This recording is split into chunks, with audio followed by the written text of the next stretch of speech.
वारकरी संप्रदायातील थोर महात्मे व महाराष्ट्रातील विचारवंतांची दुर्मिळ कीर्तने, प्रवचने, व्याख्याने ऐकण्यासाठी सुरेश महाराज सूळ या यूट्यूब चॅनलला अवश्य सबस्क्राईब करून बेल आयकॉन दाबा. राम कृष्ण हरी जय जय राम कृष्ण हरी जय जय राम कृष्ण हरी जय जय राम कृष्ण हरी जय जय राम कृष्ण हरी जय जय राम कृष्ण जय जय राम कृष्ण हरी जय जय राम कृष्ण हरी जय जय राम कृष्ण हरी जय राम कृष्ण जय जय राम कृष्ण हरी जय राम कृष्ण जय जय राम कृष्ण हरी जय राम कृष्ण जय जय राम कृष्ण जय जय राम कृष्ण जय जय राम कृष्ण जय जय राम कृष्ण जय जय राम कृष्ण जय जय राम कृष्ण जय जय राम कृष्ण जय जय राम कृष्ण जय जय राम कृष्ण. अरे रूप पाहता लोचनी रूप पाहता लोचनी रूप पाहता लोचनी रूप पाहता लोचनी सुख झाले हो साजनी सुख झाले हो साजनी तो हा विठ्ठल बरवा तो हा विठ्ठल बरवा सुख झाले हो साजनी सुख झाले हो साजनी तो हा विठ्ठल बरवा तो हा विठ्ठल बरवा तो हा माधव बरवा तो हा माधव बरवा तो हा विठ्ठल बरवा तो हा विठ्ठल बरवा तो हा माधव बरवा तो हा माधव बरवा तो हा विठ्ठल बरवा तो हा विठ्ठल बरवा. बहुत सुकृताची जोडी बहुत सुकृताची जोडी बहुत सुकृताची जोडी बहुत सुकृताची जोडी म्हणून विठ्ठली आवडी म्हणून विठ्ठली आवडी तो हा विठ्ठल बरवा तो हा विठ्ठल बरवा म्हणून विठ्ठली आवडे म्हणून विठ्ठली आवडे तो हा विठ्ठल बरवा तो हा विठ्ठल बरवा तो हा माधव बरवा तो हा माधव बरवा तो हा विठ्ठल बरवा तो हा विठ्ठल बरवा तो हा माधव बरवा तो हा माधव बरवा तो हा विठ्ठल बरवा तो हा विठ्ठल बरवा. सर्व सुखाचे आगर सर्व सुखाचे आगर सर्व सुखाचे आगर सर्व सुखाचे आगर बाप रखुमा देवीवर बाप रखुमा देवीवर तो हा विठ्ठल बरवा तो हा विठ्ठल बरवा बाप रखुमा देवीवर बाप रखुमा देवीवर तो हा विठ्ठल बरवा तो हा विठ्ठल बरवा. माधव बरवा तो हा माधव बरवा तो हा विठ्ठल बरवा तो हा विठ्ठल बरवा तो हा माधव बरवा तो हा माधव बरवा तो हा विठ्ठल बरवा तो हा विठ्ठल बरवा जय जय राम कृष्ण हरे जय जय राम कृष्ण हरे जय जय राम कृष्ण हरे जय जय राम कृष्ण हरे जय जय राम कृष्ण हरे जय जय राम कृष्ण हरे जय जय राम कृष्ण हरे जय जय राम कृष्ण जय हरे जय राम कृष्ण हरे जय जय राम कृष्ण हरे जय जय राम कृष्ण हरे जय जय राम आवडीने भावे हरे नाम घेशी आवडीने भावे हरे नाम घेशी तुझी चिंता त्याशी सर्व आहे तुझी चिंता त्याची सर्व आहे तुझी चिंता त्याची सर्व आहे नको खेद करू कोणत्या गोष्टीचा नको खेद करू कोणत्या गोष्टीचा पती लक्ष्मीचा जाणत असे पतीला भूमीचा जाणत असे पतीला भूमीचा जाणत असे सकळ जीवांचा करीतो सांभाळ सकल जीवाचा करीतो सांभाळ तुझा मोकलील ऐसे नाही तुझं मोकळीला ऐसे नाही तुझं मोकळीला ऐसे नाही जैशी स्थिती आहे तैशा परी राहे जैसे तिथे आहे जैसा परी आहे कवच पतू पाहे संचिताचे संचिताचे कवच आहे संचिताचे एका जनार्दनी भोग प्रारब्धाचा जनार्दने भोग प्रारब्धाचा हरी कृपे त्याचा नाश झाला त्याचा नाश झाला त्याचा नाश झाला हरिमुखे गाता हरपली चिंता हे गातार बळी चिंता हरिमुखे गाता हरपली चिंता हे गातार बळी चिंता या नाही मागुता जन्म घेणे या नाही मागुता जन्म घेणे या नाही मागुता जन्म घेणे विठोबार कुमाये जय गोपाल माये जय जय विठोबार कुमाये जय गोपाल माये जय जय विठोबार कुमाये जय गोपाल माये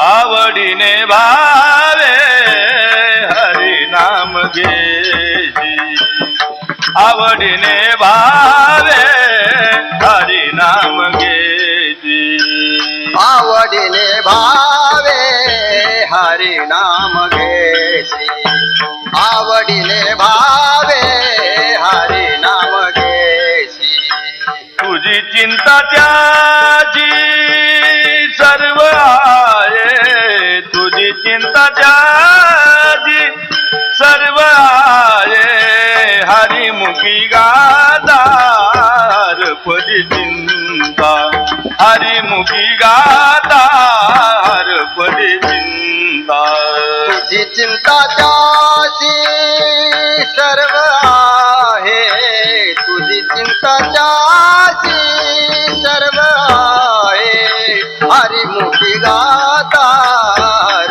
परी चिंता हरिमुखी गातार परी चिंता त्या नाही मागूता जन्म घेणे त्या नाही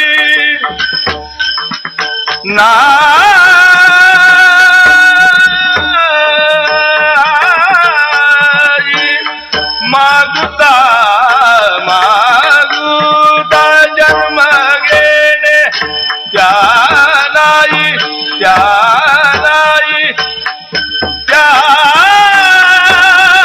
नाही मागुता जन्म घेणे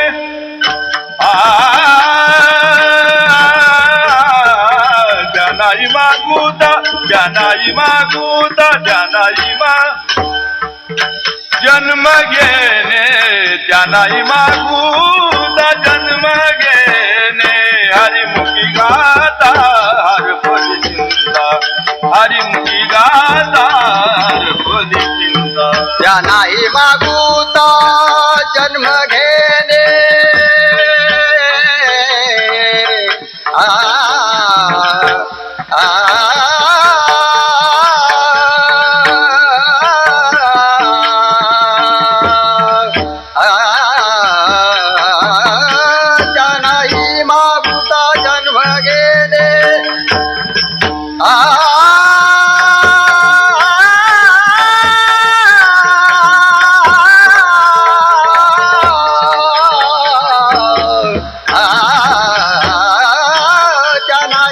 मागुता जन्म घेणे नाही मागुता जन्म घेणे नाही मागुता जन्म घेणे हरिमुखी गाता हर बली चिंता हरिमुखी गाता हर बली चिंता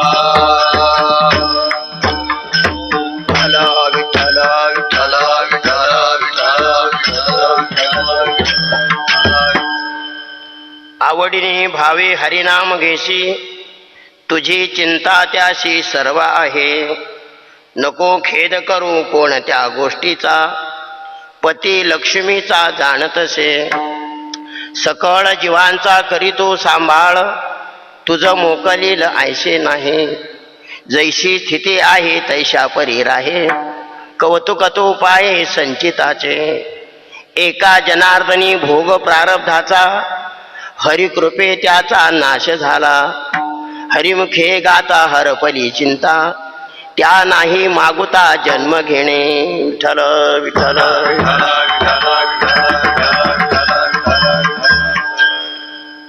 आवडीने भावे हरिनाम घेशी तुझी चिंता त्याशी सर्व आहे नको खेद करू कोणत्या गोष्टीचा पती लक्ष्मीचा जाणतसे भगवत कृपेने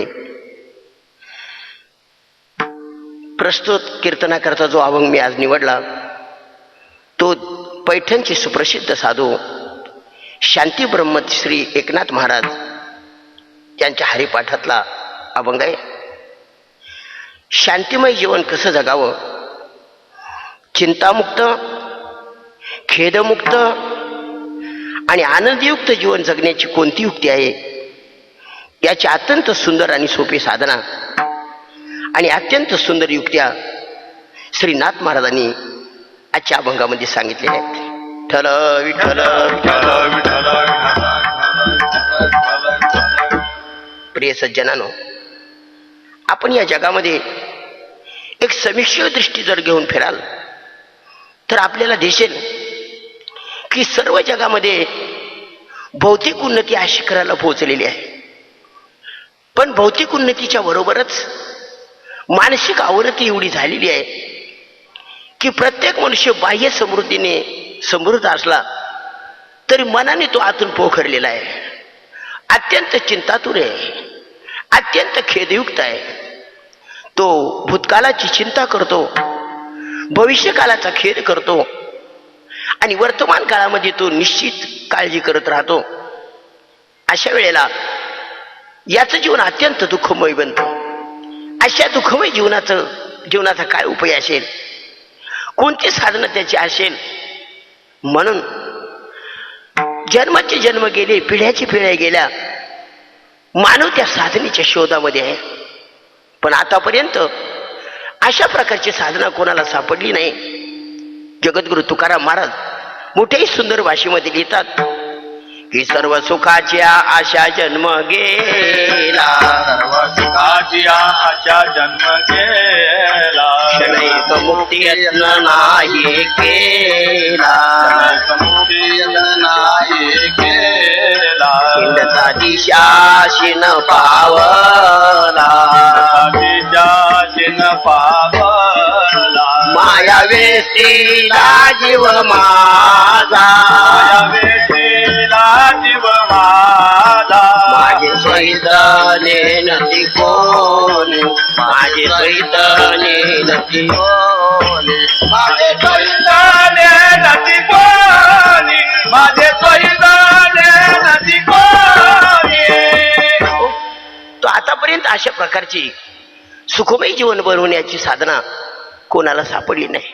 परंतु सज्जनानो, हे जरी खरं असलं तरी आमच्या इथे संत नावाची एक विभूती विशेष प्रकारची होऊन गेलेली आहे. ज्या संत विभूतीवर आज सुद्धा विदेशी लोक लालायत आहेत. या संतांनी आपल्या जीवनामध्ये किमया केली की मानव जीवनाच्या शांतीचं, मानव जीवनाच्या सुखाचं खरं काय साधन असेल याचा त्यांनी संशोधन करायला सुरुवात केली. त्याकरता त्यांनी वेदाच्या सखोल अभ्यासामध्ये बुडी मारली. महाराज लिहितात, पाहिली पुराणे धांडोळी दे दरोशने, धांडोळी दे दरोशने, धांडोळी दे दरोशने. पाहिली पुराणे धांडोळे दे दरोशने, धांडोळे दे दरोशने, धांडोळे दे दरोशने. त्याकरता त्याने वेद पाहिला, पुराण पाहिली, साहित्य पाहिलं, सखोल अभ्यास केला, डोंगरामध्ये गुफेमध्ये जाऊन तपस्या केली आणि त्यातून त्याने एक अशा प्रकारची विशिष्ट साधना सापडली की वेद अनंत बोलिला पण अर्थ इतुकाची साधिला. महाराज सांगतात वेदामध्ये पुष्कळच सांगितलेलं आहे, पण हे मानवा तुझ्या कल्याणाकरता वेदाने एक साधना सांगितली की तुला जर तुझं कल्याण करून घ्यायचं असेल तर मी सांगतो ते कर.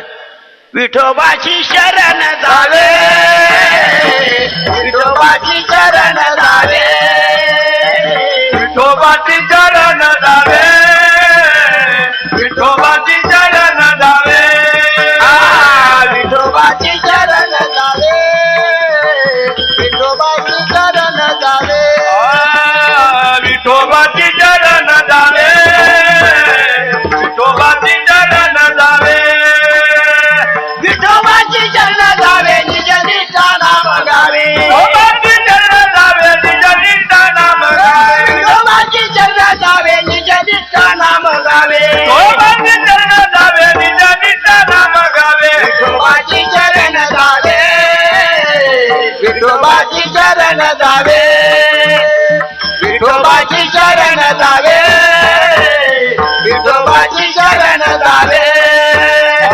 विठोबाची चरण जावे, विठोबाची चरण जावे, विठोबाची चरण जावे, विठोबाची चरण जावे. मानव जीवनाच्या अत्यंत सुखाची ती साधना होती भजन. नाथ महाराजांनी त्या भजनाचं सुद्धा संशोधन केलं आणि आपल्या जीवनामध्ये एकच निश्चय ठरवला, कारण रात्रंदिवस भजन करायचं. दळिता कांडिता जेविता गे बाई ठल विठ्ठल विठ्ठल विठ्ठल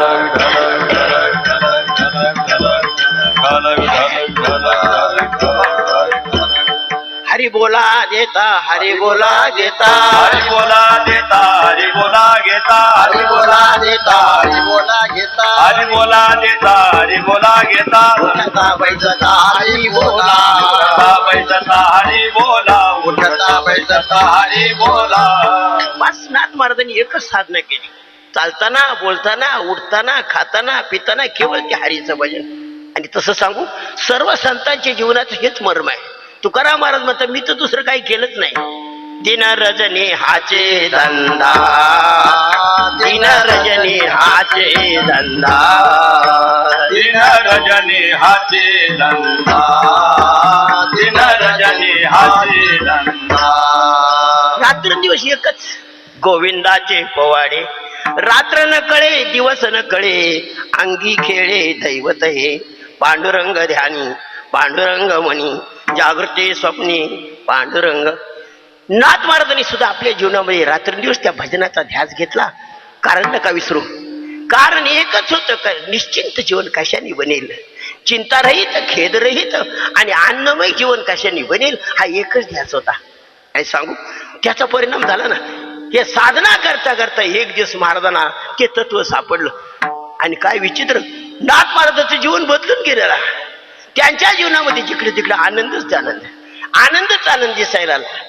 अवघे चित्रैलोक्य, अवघे चित्रैलोक्य आनंदाचे आता, अवघे चित्रैलोक्य, अवघे चित्रैलोक्य आनंदाचे आता, अवघे चित्रैलोक्य, अवघे चित्रैलोक्य आनंदाची आता, अवघे चित्रैलोक्य, अवघे चित्रैलोक्य आनंदाचे आता.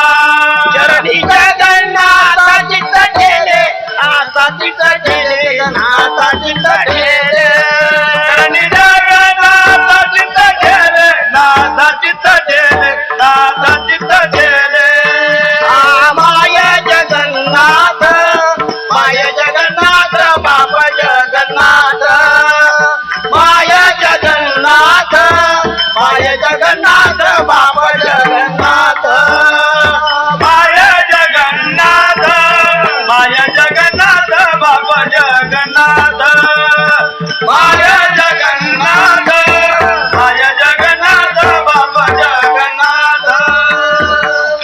भजनरूपी साधनेने नाथ महाराजांचं जीवन आनंदमय बनून गेलेला. जिकडे तिकडे त्याला आनंदच आनंद दिसू लागला, देवच देव दिसू लागला. अणु अणुमध्ये, कणाकणामध्ये, रेणू रेणूमध्ये जिकडे पाहावे तिकडे वाहे श्री हरी वाचोने तुझे नाही. हरी रेव जगत जगदेव हरी, हरी तो जगतो नहे भिन्न तनु. इतियस्य मती परमार्थ गती, सनरो भव सागर मुद्धरते. कशा करता सांगतो की नाथ महाराजांचं जीवन अत्यंत अत्यंत आनंदमय आणि अत्यंत चिंतामुक्त झालं. सज्जनानो, याच तत्वाचा शोध करणारी माणसं जगामध्ये पुष्कळ आहेत. सगळे काही एकदम मूर्ख नाहीत.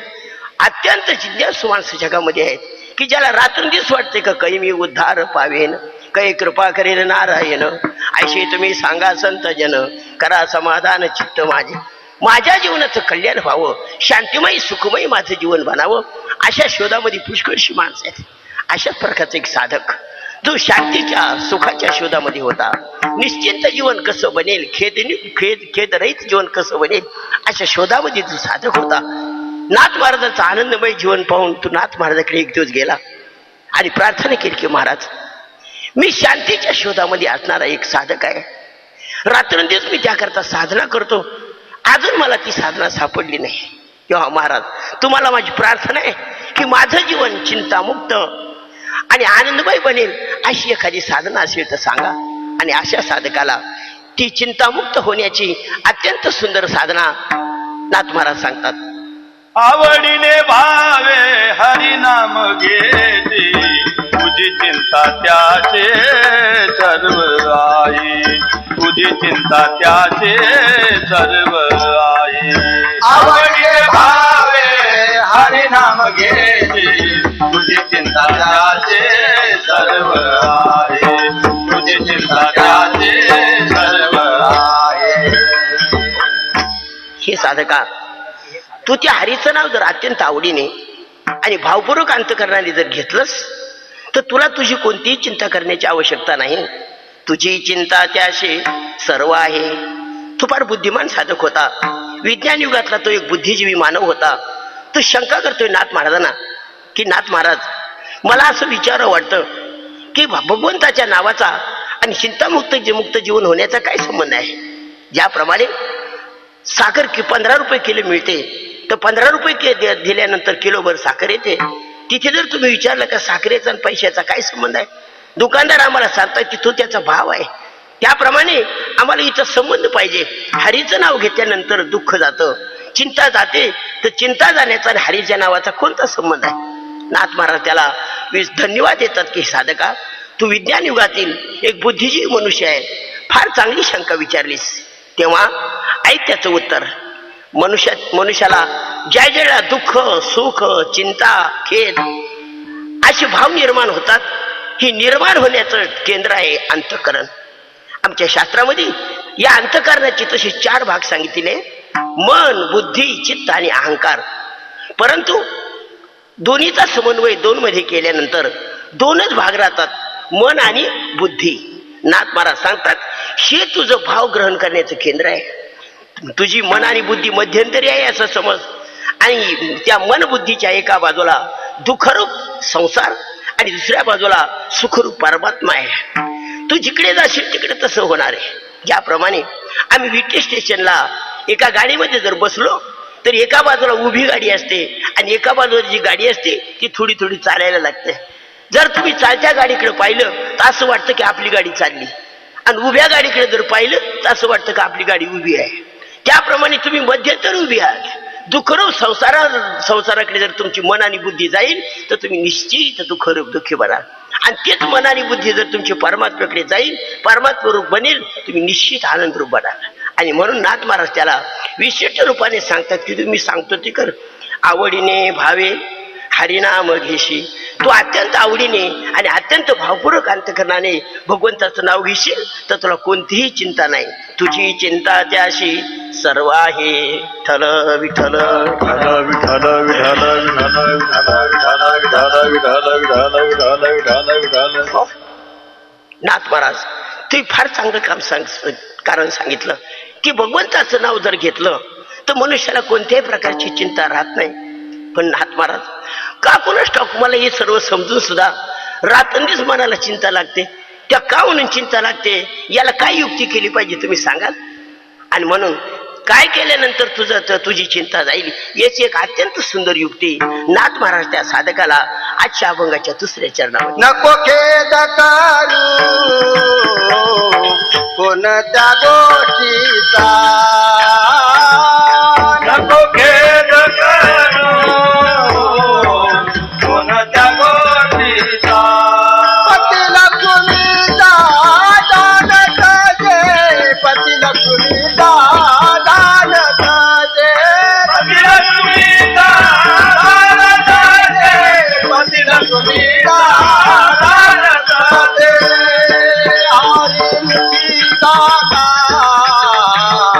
हरपणे चिंता,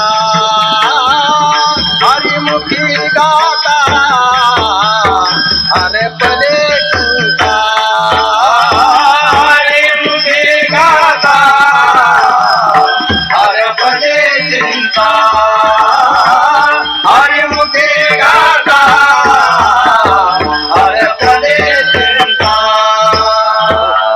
ही साधका तुला चिंता का म्हणून निर्माण होते? ऐक, तू जीवनामध्ये घडणाऱ्या कमी जास्त गोष्टींचा खेद करत राहतो आणि खेद या चिंता निर्मितीचं कारण आहे. म्हणून तुला मी युक्ती सांगतो, नको खेद करू कोणत्या गोष्टीचा, कोणत्याही गोष्टीचा म्हणजे जीवनातल्या कोणत्याही घटनेचा खेद नको करत जाऊ. का म्हणून? ज्याचा ज्याचा तू खेद करतोस ते का सर्व खरं आहे का? इथूनच तू सुरुवात कर ना. देह आधी काय खरा, देह आधी काय खरा, देह आधी काय खरा, देह आधी काय खरा. देह संबंधी पसारा, देह संबंधी पसारा, देह संबंधी पसारा, देह संबंधी पसारा. बुजगावणे चोरा रक्षण असे भासत असे. अरे देह का खरं आहे का? आणि मग देहाच्या संबंधी जेवढे तू जमा केलं हे तरी काय खरं आहे का? हे किती खोटं आहे हे सांगण्याकरता नाथ महाराज त्या शब्दामध्ये, त्या अभंगामध्ये एक शब्द लिहितात, गोष्ट गोष्ट नको खेद करू कोणत्या गोष्टीचा. गोष्ट खोटीच असते, इतिहास खरा असतो. इतिहास शब्दाचा अर्थ आहे इति म्हणजे अशा प्रकारचं, आस म्हणजे झालं होतं आणि ह म्हणजे खरंच झालं होतं. शिवाजी महाराजांचा जन्म शिवनेरी किल्ल्यावर झाला, हो खरंच झाला. सिंहगड केला, तानाजीने सर केला, हो खरंच सर केला. याचं नाव इतिहास आहे. पण गोष्ट म्हणजे ज्याला काही कुठं आधार नाही ना. एक होता राजा, त्याला होत्या 2000 बायका, तो राहत होता आटपाट नगरला. तुम्ही जर विचारलात की आटपाट नगर कुठं आहे, ते तसं काही माहिती नाही. कारण गोष्ट ती खोटी आहे ना. नाथ महाराजांना सांगायचे की तुझ्या जीवनामध्ये जेवढ्या जेवढ्या घटना घडतात या सगळ्या खोट्या आहे, त्याचा काय खेद करायचा? म्हणून नको खेद करू कोणत्या गोष्टीचा.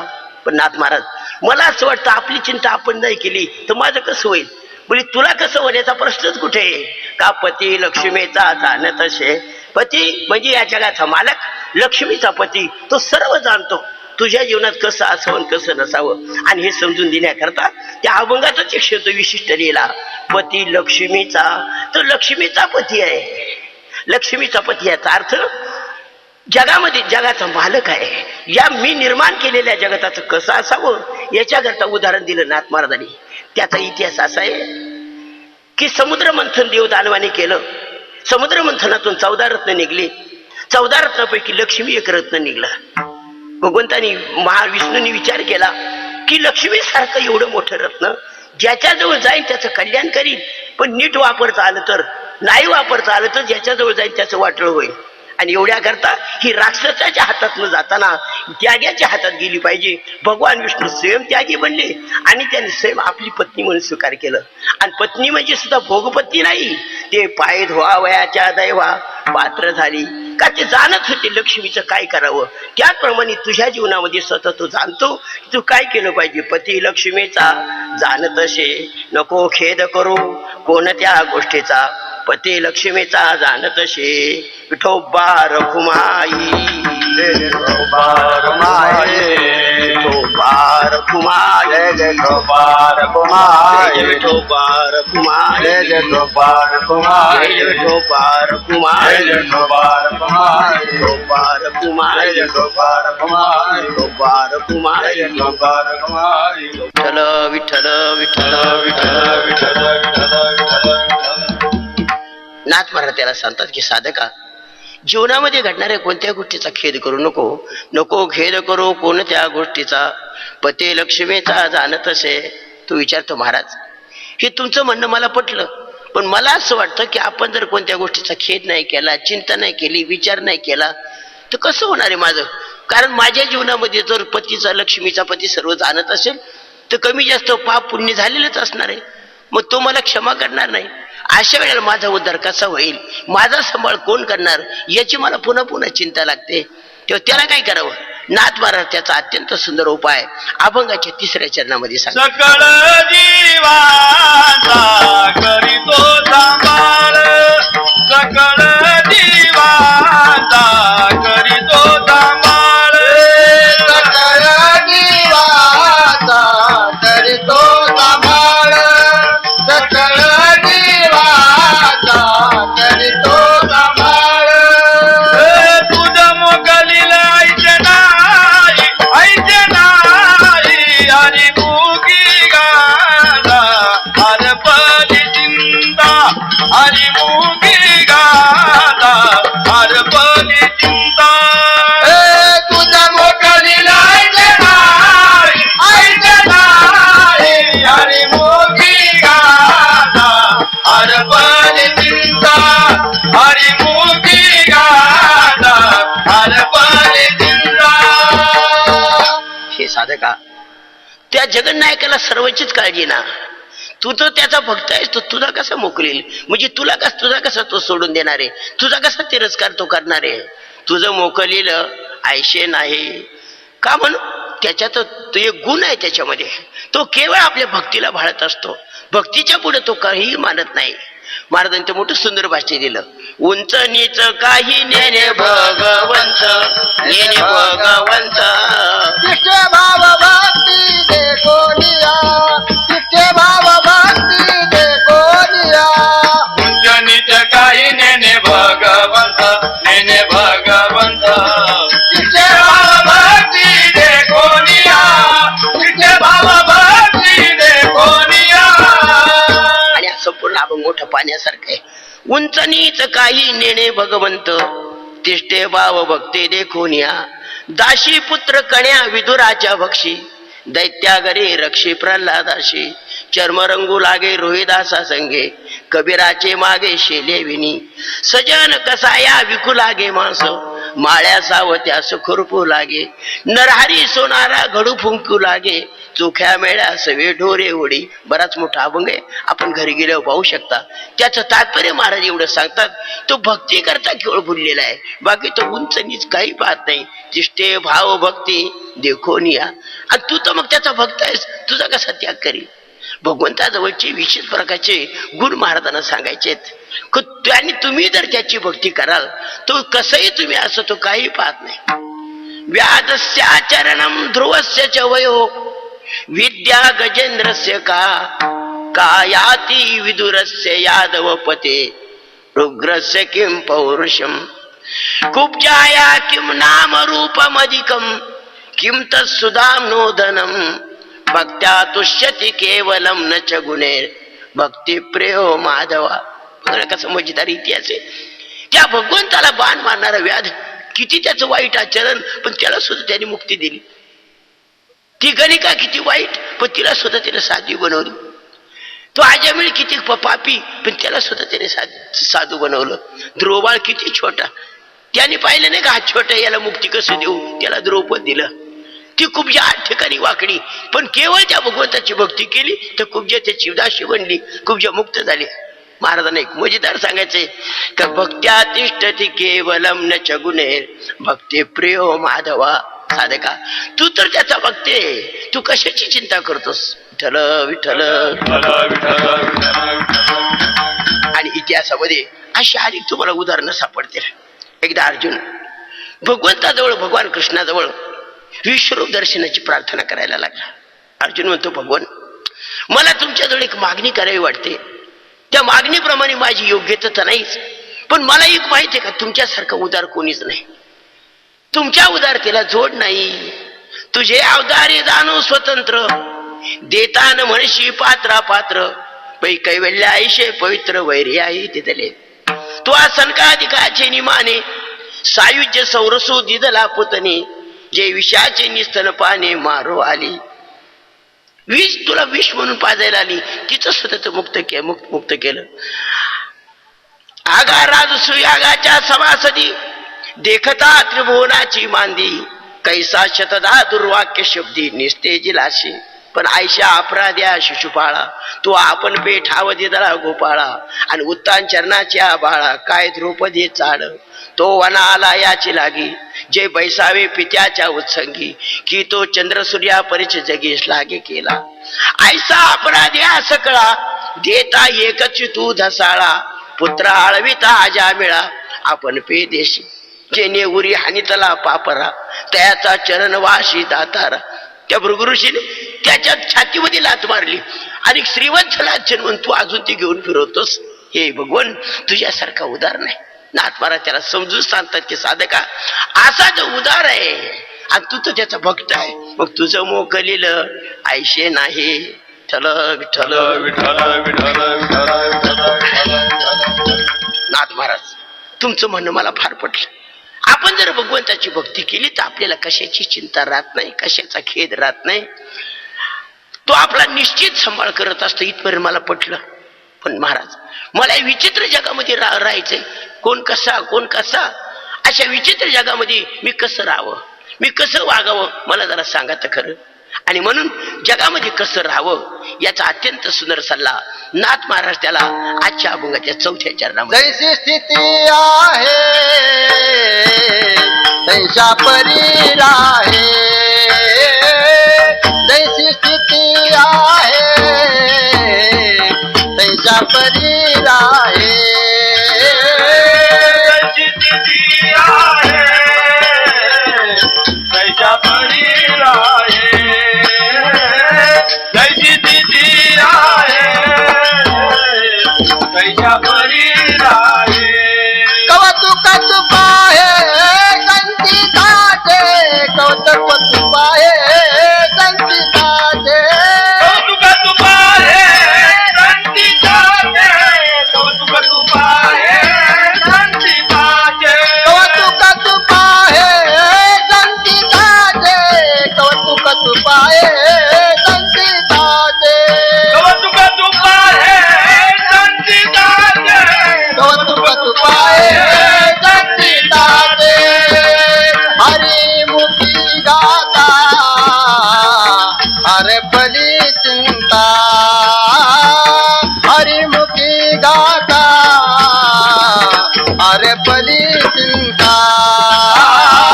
हरिमुखे गाता हरे बली चिंता. हरिमुखे गाता हरे बली चिंता. हे निश्चिंत जीवन जगण्याची इच्छा करणाऱ्या साधका तू जगामध्ये कसं वागावं आपल्या जीवनामध्ये ऐक. जसं तुझं प्रारब्ध असेल जशी स्थिती आहे तैशा परेर आहे. याचा अर्थ की प्रत्येक मनुष्याची स्थिती म्हणजे अवस्था ही प्रारब्धानुसार असते. हे ते जगामध्ये माणसं तिथून सारखीच आहेत ना. पण आपल्याला कोणी गरीब दिसतो, कोणी श्रीमंत दिसतो, कोणी मोठा दिसतो, कोणी छोटा दिसतो, कोणी रोगी दिसतो, कोणी निरोगी दिसतो. याचे काय कारण आहे? माणसाचं प्रारब्ध सारखं नाही. प्रत्येक मनुष्याचं वेगळं प्रारब्ध आहे. परंतु तो शहाणा मनुष्य आहे. नाथ महाराज सांगतो तो संगती लावत असतो. तुला युक्ती सांगतो की तो संगती लाव. काही संगती लावायची. जैशी स्थिती आहे तैशा परेर आहे. जशा प्रकारची स्थिती असेल तसं तू राहायला शिक. म्हणजे ते प्रारब्धानुसार स्थिती असतेच, त्यानुसार कसं काय राहायचं. तुकाराम महाराज मोठं सुंदर सांगतात तुझ्या प्रारब्धानुसार तुला राणीची स्थिती ऐक. भोग भोगावरी द्यावा. भोग भोगावरी द्यावा. भोग भोगावरी द्यावा. भोग भोगावरी द्यावा. संचिताचा करुणी ठेवा. संचिताचा करुणी ठेवा. शांती धरणी जीवासाठी. शांती धरणी जीवासाठी. दाता करून ठेवा. संचिताचा करून ठेवा. शांती धरणे जीवासाठी. शांती धरणे जीवासाठी. तुला शांती करायची का? मग संचिताचा करून ठेवा. संचिताच्या ठेव्याकडे तू पहिले लक्ष दे. आणि संगती कशी लावायची? भोग भोगावरे द्यावा. भोग म्हणजे जीवनामध्ये ज्या घटना घडतात, जीवनामध्ये जे सुखदुःख होतं त्याला भोग म्हणतात. आणि दुसरा भोग शब्दाचा अर्थ प्रारब्ध आहे. तू प्रारब्धाकडे सोपव. भोग भोगावरे द्यावा. तुझ्या जीवनात घडणाऱ्या खटपटी त्या भोगावर प्रारब्धावर संपवाव्या. आणि तू मात्र शांती धरणे जीवासाठी.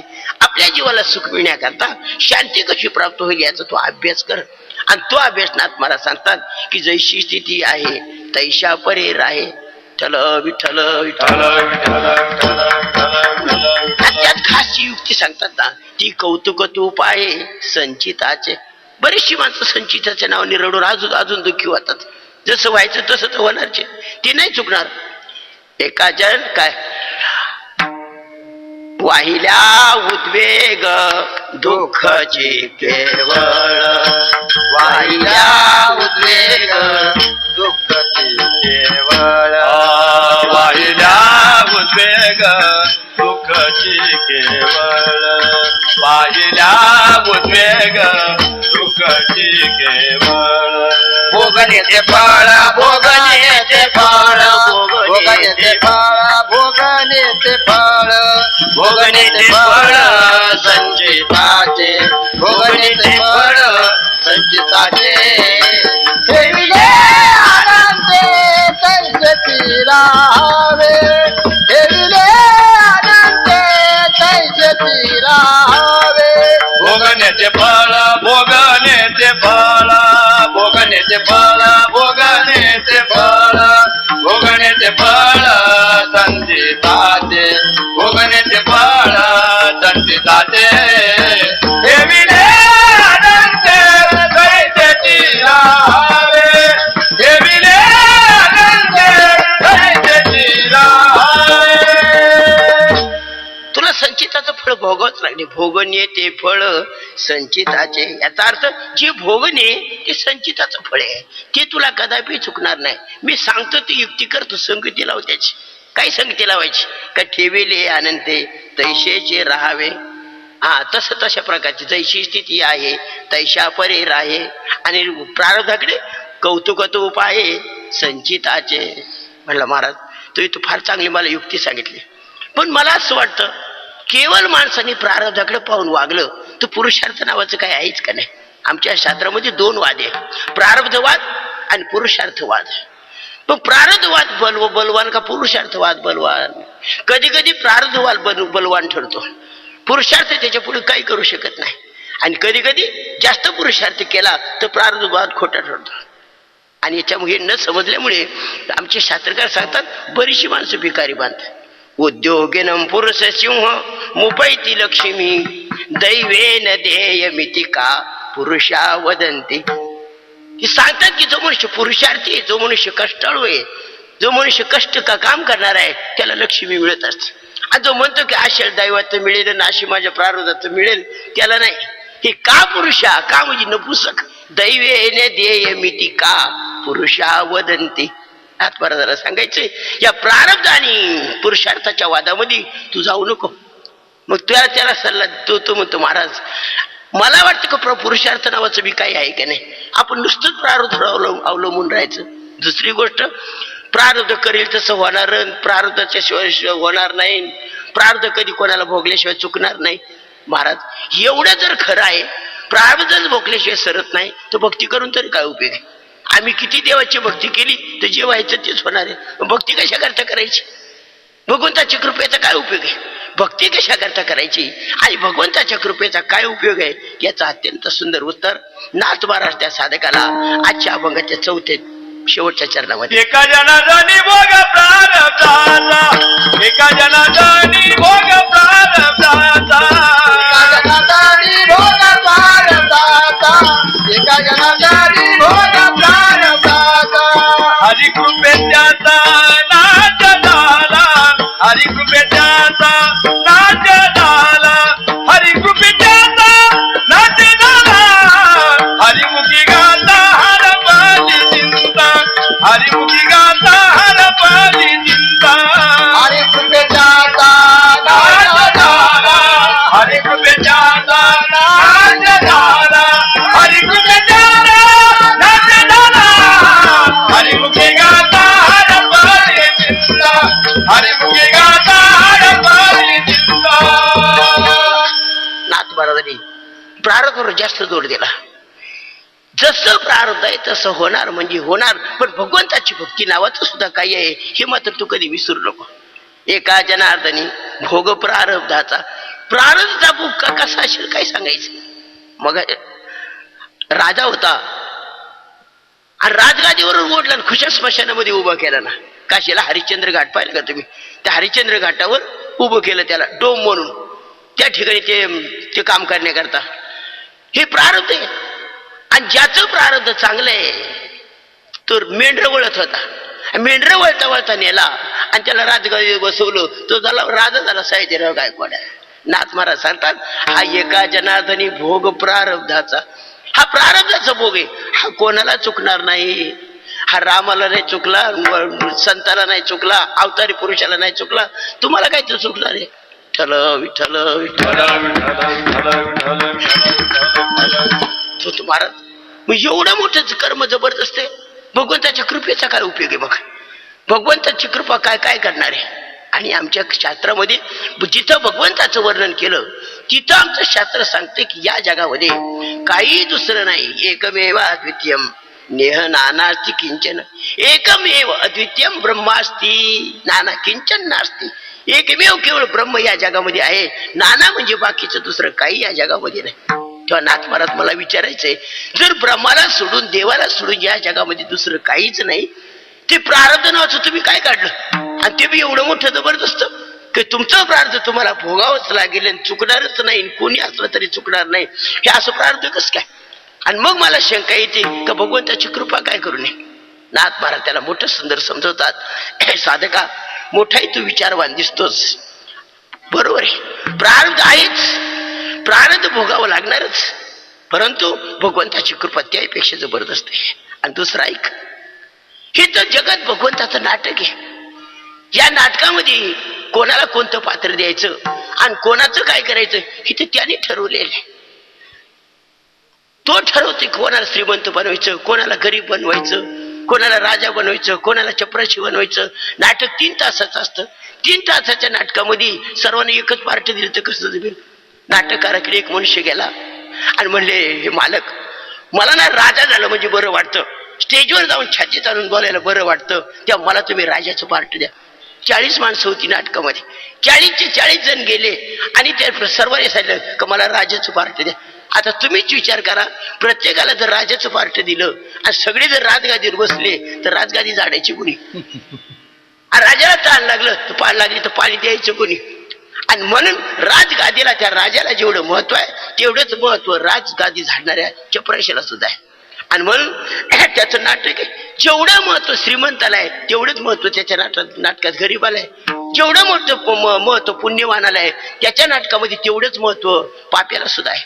आणि म्हणून असं का झालं तसं का झालं हे तू समजू नको. हे त्याचं नाटक आहे. ज्यावेळेला त्याला कर्माला महत्व द्यायचंय आणि कर्म एवढं मोठं जबरदस्त आहे हे लोकांना समजून द्यायचंय त्यावेळेला तो कर्माला पुढे नेतो आणि आपली वजाबाकी करतो.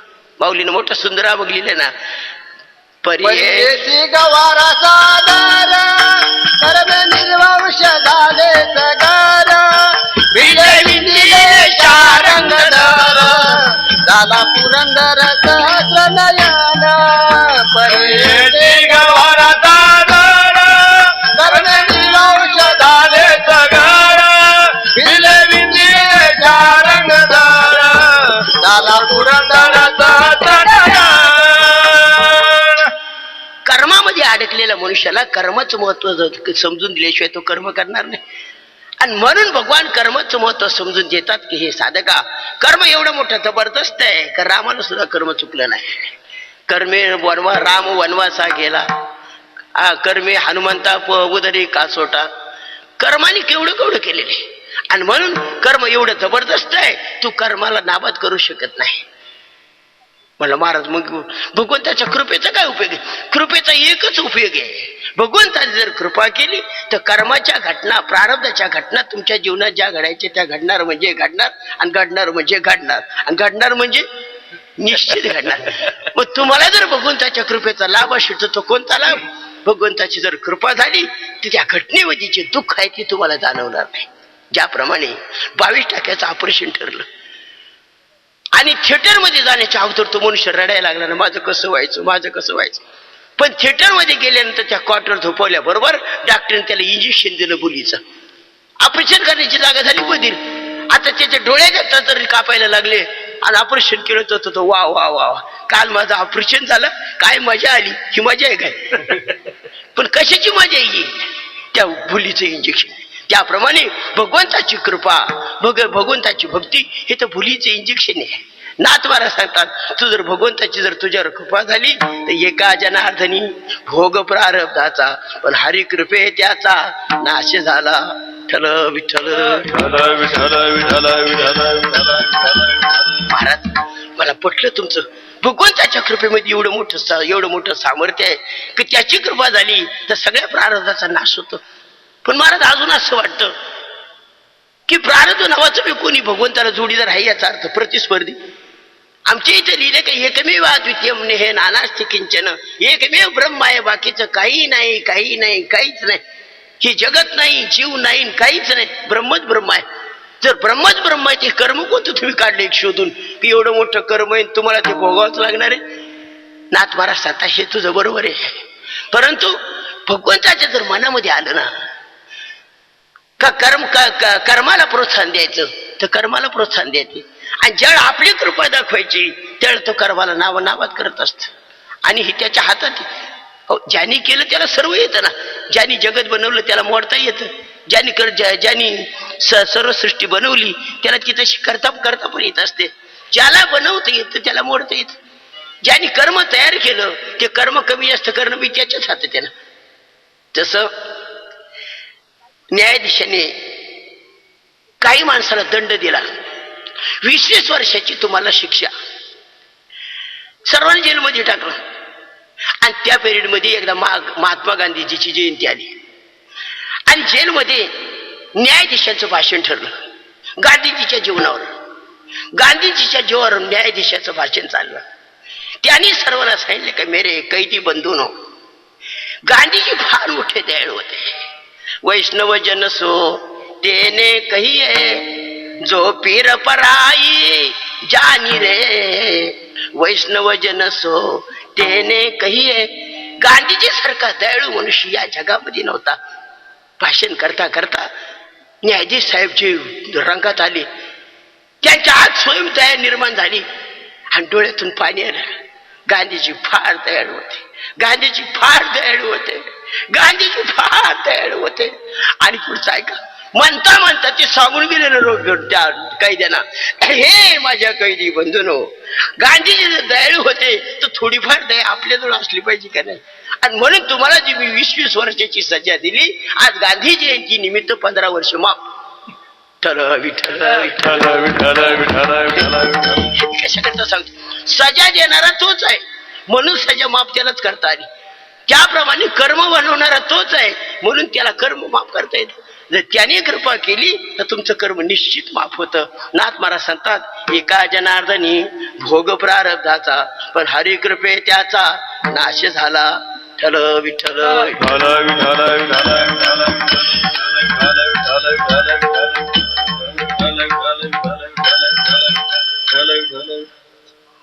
ठल विठ्ठल विठ्ठल विठ्ठल विठ्ठल.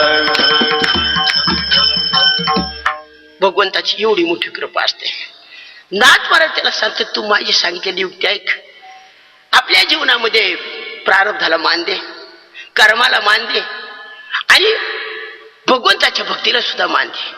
कर्म करत असताना तू भगवंताची भक्ती अवश्य कर, कारण कर्माचा आणि भगवंताच्या भक्तीचा संबंध आहे.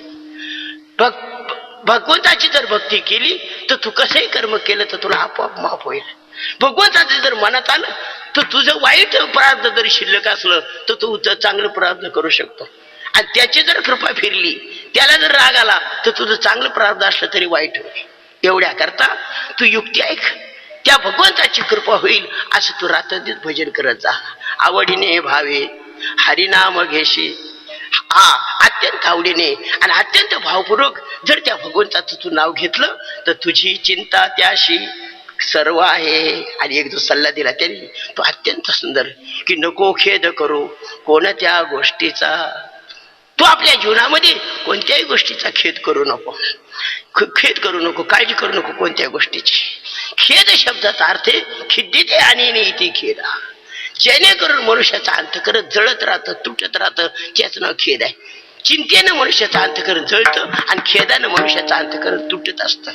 अशा करता तू कधी आपल्या जीवनामध्ये खेद करू नको. नाथ महाराजांनी जो सल्ला दिला तो अत्यंत सल्ला ज्या ज्या साधकाला पटला ते साधक त्या प्रकारचे बनले आणि त्यांनी त्याच केलं. नको खेद करू कोणत्या गोष्टीचा, कारण पती लक्ष्मीचा जाणत असे ज्ञानेश्वर. ज्ञानेश्वर माऊली ज्ञानराज माऊली, जय जय ज्ञानेश्वर माऊली ज्ञानराज माऊली, जय जय ज्ञानेश्वर माऊली ज्ञानराज माऊली, महाराज ज्ञानेश्वर माऊली ज्ञानराज माऊली, महाराज ज्ञानेश्वर माऊली ज्ञानराज माऊली तुकाराम. एका जनार्दनी भोग प्रारब्धाचा, एका जनार्दनी भोग प्रारब्धाचा, एका जनार्दनी भोग प्रारब्धाचा, एका जनार्दनी भोग प्रारब्धाचा, एका जनार्दनी भोग प्रारब्धाचा, एका जनार्दनी भोग प्रारब्धाचा, एका जनार्दनी भोग प्रारब्धाचा, एका जनार्दनी भोग प्रारब्धाचा. हरी कृपे त्याचा नाच झाला, हरी कृपे त्याचा नाच झाला, हरिमुखी गातार पले चिंता, हरिमुखी गातार पली चिंता.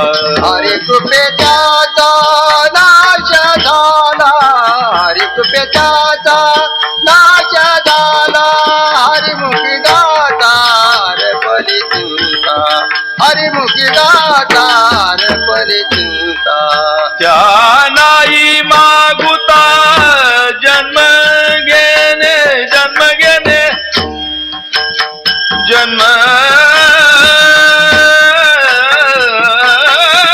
घेणे,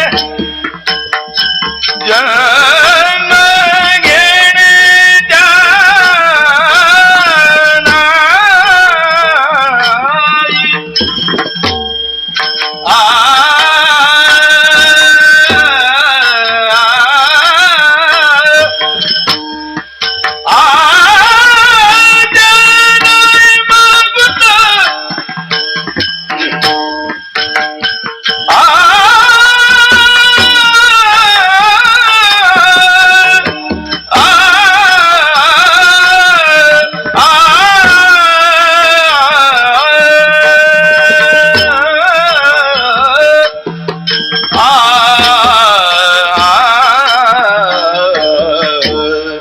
त्या नाही मागूता जन्म घेणे, त्या नाही मागूता जन्म घेणे, हरिमुखी गातार पली चिंता, हरिमुखी गातार पली चिंता. त्या नाही मागुता जन्म घेणे,